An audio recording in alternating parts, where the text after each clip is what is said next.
Good afternoon. Good afternoon. Thank you for sparing time for us. It's a pleasure to be here. We understand that the meeting is actually supposed to be starting today, right? Yes, we started today, and so usually this week we're doing mostly the committee work to prepare for the motions and bills that will come next week. But we're also expecting the head of state to open and address us tomorrow officially. All right. Speaking of the head of state, back in 2022, right before you took the oath of office, he met the EALA MPs of Kenya at State House Nairobi. And of course, he asked you members to focus on three things, that is trade, investment, and security. When we start with trade and investment, what has been done so far? Well, trade and investment is a continuing process, and currently the chair of the committee is Honorable Shabal, who I think a few weeks ago was in Mombasa with some of our colleagues to look at some of the trade barriers, especially at the port. And one of the reports we'll be expecting will be a report by that committee on trade of the ports, namely Mombasa and Dar es Salaam. So it's a continuous work in progress, but we're making headway, I think. Yeah. Now, perhaps, is there any way where the EAC as a bloc is going to work on, getting rid of some of these trade barriers? For example, the taxes are so high. Do we see a time when trading might be free from one country to another? One of the things we have been pushing for that may help solve that problem was several things. So one, we need an East African bank that will then control and take care of one currency, which will then ease the barriers to trade a lot. And also, as we're doing that, we've also pushed for harmonization of taxes, because we are a common market. So if we have disparities in our taxes, it means we compete within ourselves, which was not the idea and the spirit of integration.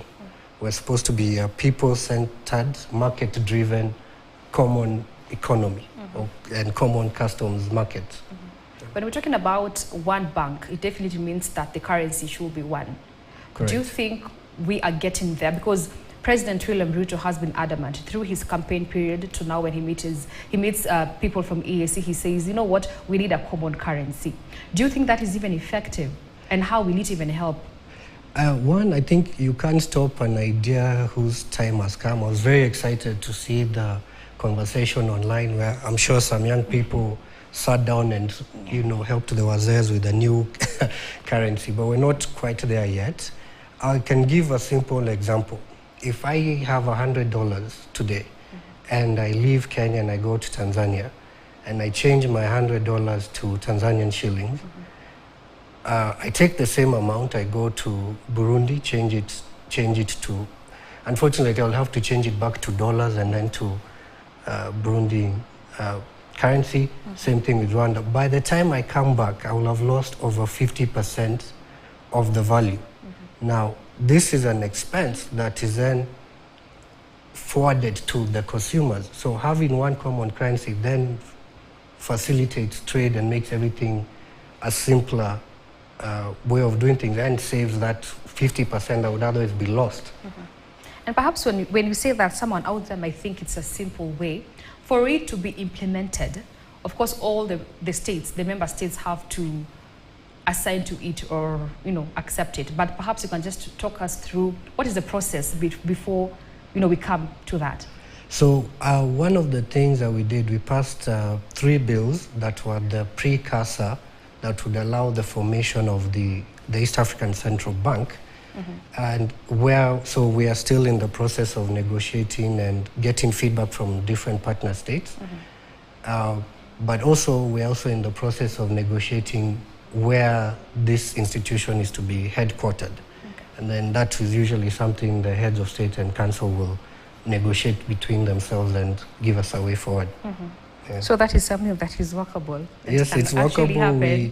We need it as soon as possible. But I'm trying to imagine when the dollar, rises and we have one common currency, wouldn't it affect, business in the EAC as a block?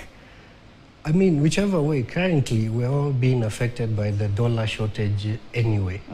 But what is of importance is this should not frustrate trade between ourselves. For example, Kenya imports a lot of things from Tanzania and Uganda, and the balance of trade is in fact in their favor. So what we're trying to simplify is saying, if there are no dollars, does not mean we should be unable to trade between ourselves. So having the common currency allows for this to happen in a much more consistent and simpler way. Now for trade to boom in the EAC bloc, of course, movement of persons as well and goods must be effective. Now we know that the EAC bloc was moving towards you use your ID to move around. Do you think that is effective in all the counties of the bloc? So we're having slight challenges because we're not our systems are not fully integrated, but we're hoping, I'm very excited that the Kenya, Tanzania, and Uganda are hosting the AFCON. This will really stress test some of these instruments, because the people want to go where the teams are. So right now we have a common passport that allows for visa-free travel, but a lot of work still needs to be done. We've not sorted out how we'll share revenue on the one tourist visa, for example. So these are some of the things we need to look at. And perhaps if I want to move to, say, Tanzania or Uganda, and I'm using my ID, will it be easy for me to move to Tanzania with my ID as compared to Uganda? No, because last I checked, it's really a challenge of systems talking to each other and harmonizing the database. So for Uganda, you can do that, but for Tanzania, we are yet to harmonize our two systems. So what are you guys doing in the Assembly to ensure that it's fast-tracked? Well, I mean, some of the motions we do bring, and the bills that will be coming up, but more importantly and most exciting, we also want to encourage travel within our airspace. And again, as I've said, why I'm excited about the AFCON is because we will now have to consider and have discussions that we were afraid to have before. Why should it cost me, why should it be cheaper for me to fly to Dubai than it is for me to fly to Entebbe, or why can't I have a direct flight to Mwanza? So we're working towards the freedoms of travel. So that also is a work in progress. All right, so the president also asked you to focus on matter security in the region. What has been done so far, and what are we lagging behind on in matter security? He had pledged about $1 million to support the, I think it was the East African Standby Force. So on matter security, we were, the East African Standby Force was working towards that. And one of the reports we're expecting in this session is the report on from the Committee on Conflict Resolution. So that will be able to answer a lot of the geopolitical challenges. I mean, they come up from time to time, but I'm sure they'll be sorted. It's always better to solve our problems internally than externally.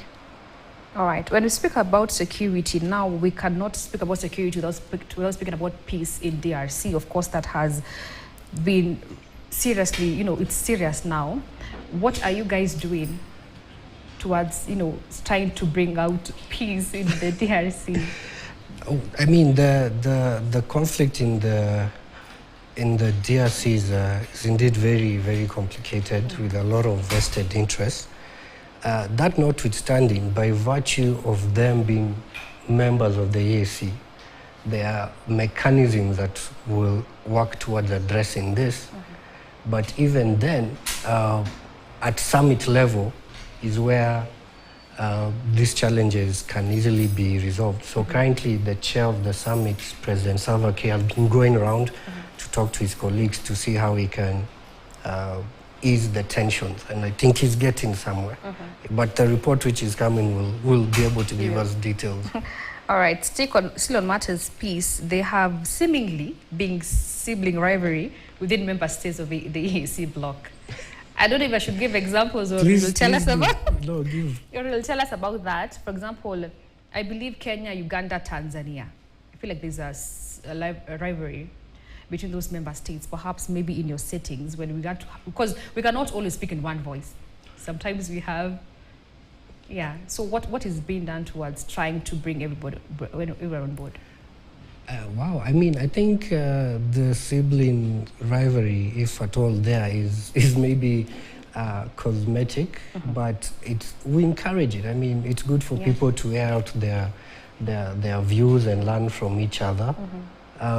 I mean, so when I was doing research on the region, what became clear is in all these partner states, particularly the ones you've mentioned, the communities are all the same communities. So it's, think of it as one big family. There will always be brothers and sisters, or who don't always see eye to eye. But the vision, as guided by the treaty, for what we want to do, I think we're all on board and clear.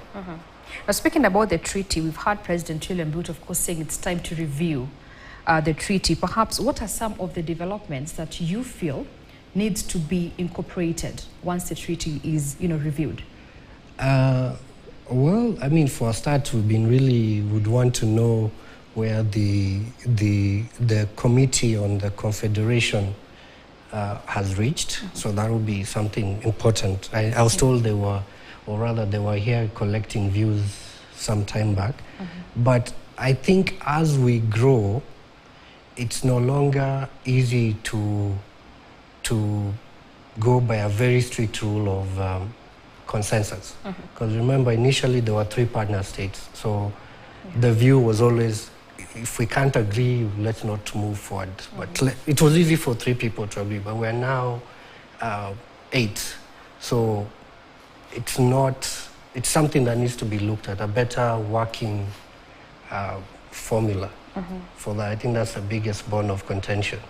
And also maybe perhaps on the same, when we talk about contribution, because there's some improvements that have been paralyzed because some countries do not, contribute their dues and all that. What is the Assembly doing in trying to ensure that countries, forward their contributions as they should?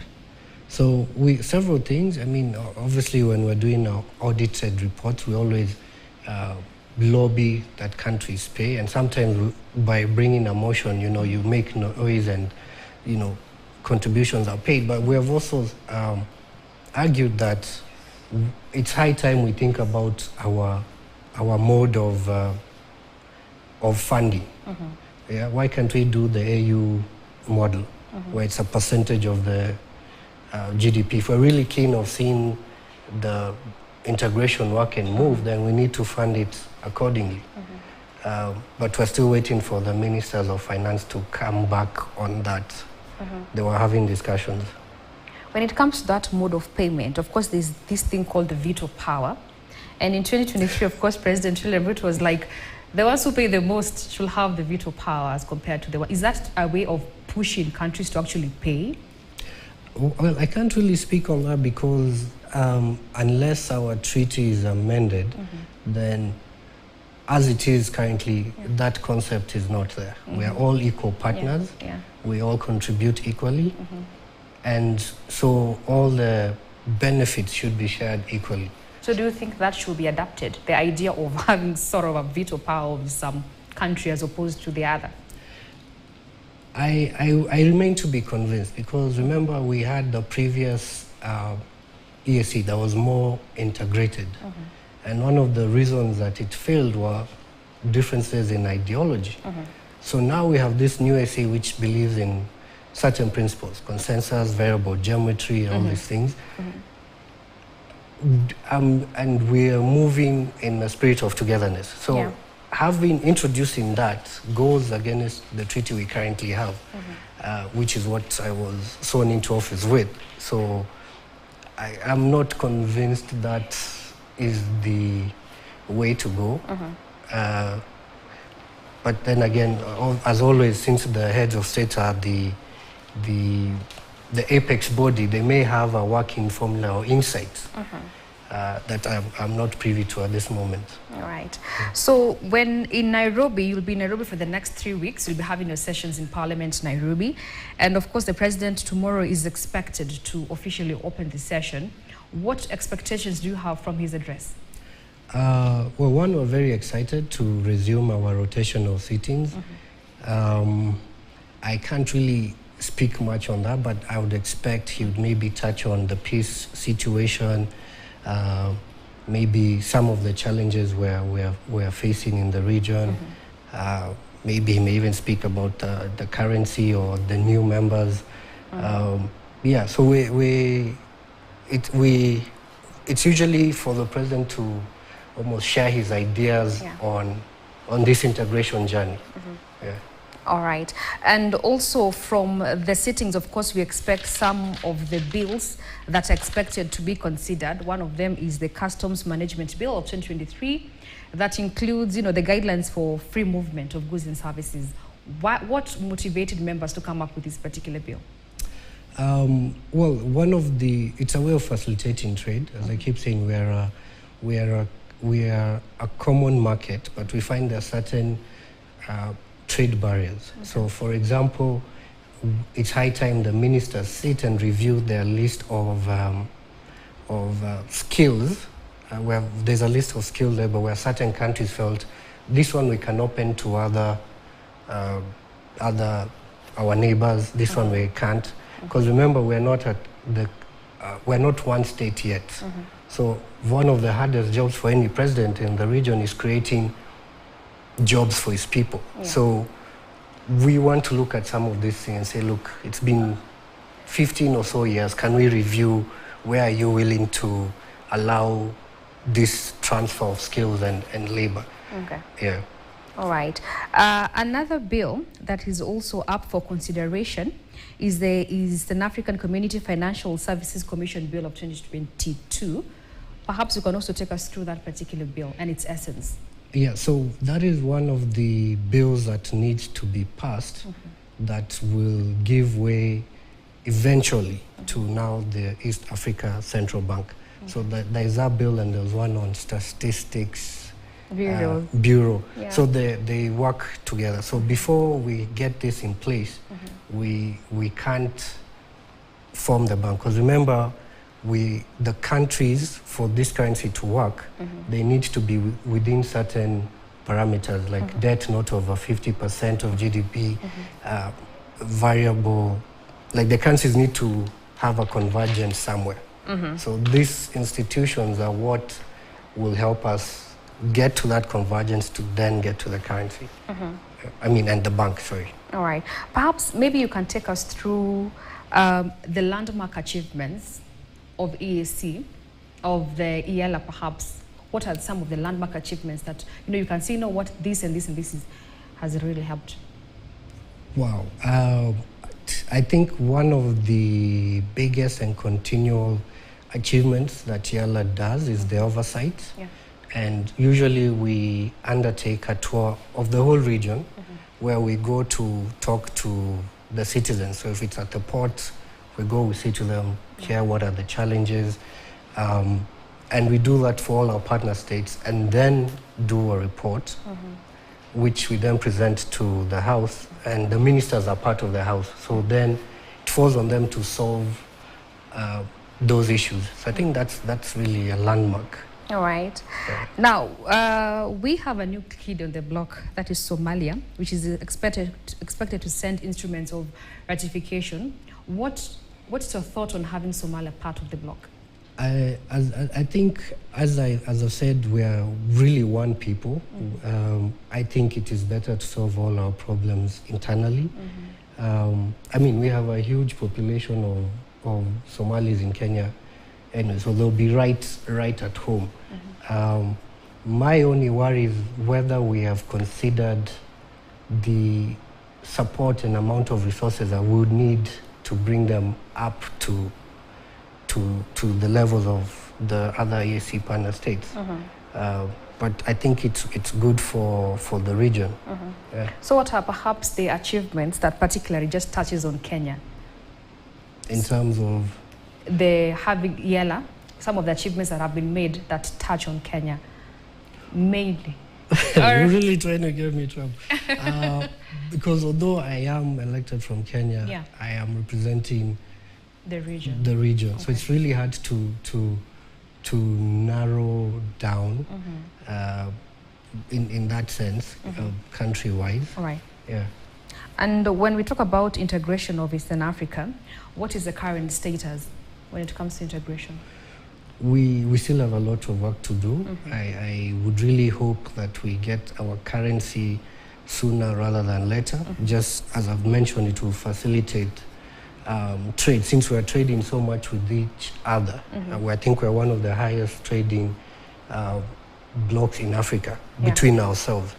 So we really need to move in that direction. We need to domesticate our airspace, so we have one airspace.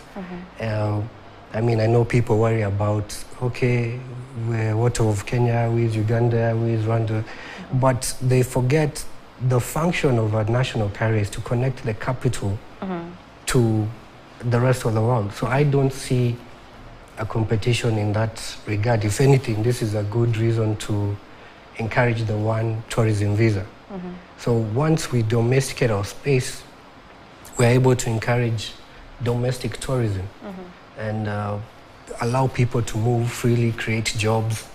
Because last I checked, there are more private aircrafts in the region than there are national carrier aircraft. Let me take you back to when we're talking about free movement of goods. Now we're talking about trade and I mean goods and services, right? Goods, services, there was people. This proposal of having an airline pass through Kenya, Tanzania, and Uganda. So what is the status as of now? I don't think that has moved, and in any case, without domestication of the airspace, that does not help or solve whatever that idea was trying to solve. Yeah. Because once you domesticate, it means I can go to Wilson and go to Mwanza.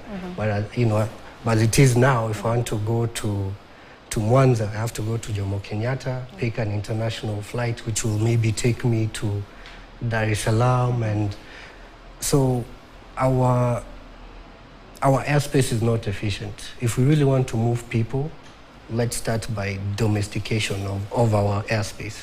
Yeah. And when we're talking about, you know, unifying the region, we have some boundaries that the two countries fight for. For example, Kenya and Uganda, there's some boundary that we fight for. Now, when we talk about unifying the region, what will happen to, does it mean now it will be owned by both or one? What will happen to such? Well, I share a controversial view. So, unfortunately for Africans, when these borders were drawn, they were not drawn to favor us Africans being able to live peacefully.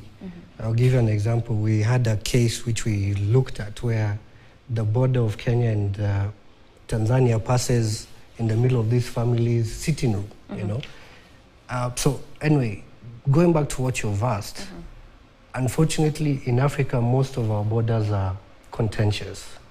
But now, once we say we are one people, then these areas of contention within the space, then doesn't really matter.